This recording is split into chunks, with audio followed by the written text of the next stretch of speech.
नमस्कार दर्शक बंधु पाणीपागर ताजा अपडेट को आपण मानकु बहुत बहुत स्वागत। राज्य में लगाण वर्षा जारी रही 3 दिन हेब राज्य में काटुची वर्षा तेज आगु मध्य आसूची आहरी दुईटी लघुचाप। तेज कौन रही पाणीपागर लाटेस्ट अपडेट कौ जिला को वर्षा नहीं अलर्ट जारी कर जायछि। संपूर्ण खबर एही वीडियो जानिबा ता पूर्व वीडियो को लाइक करनियंतु एवं आगु को एभली वीडियो देखा चाहूले सब्सक्राइब करी बेल आइकन को दबाई रखिबे। आसंता 15 तारिख जाए राज्य में लगाण वर्षा लागि रहियो बोली आंचलिक पाणीपाग केन्द्र पक्षरु सूचना दिया जायछि।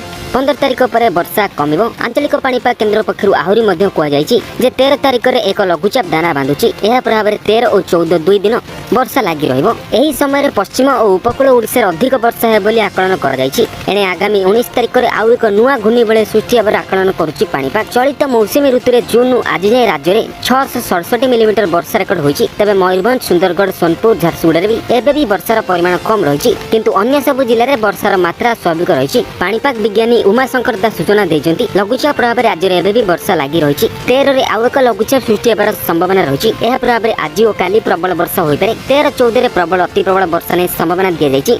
14 रे वर्षार परिमाण सर्वाधिक रहिबो। 30 जिले में बरसिबो। 15 तारिख रे वर्षार परिमाण सामान्य कमिबो। गतकाली छत्तीसगढ़ रे अनेक अंचल प्रबल वर्षा मध्ये होइछि। उपर मुंडरे प्रबल वर्षा जगु हीराकुद मध्ये आज 5टी गेट खोलिछि। पर मध्ये आहुरी 5टी गेट समुदाय 10टी गेट खोलिबो। तबे उपर और तळ मुंडरे प्रबल वर्षा जगु बन्या आशंका को दृढ़ीभूत करुछि।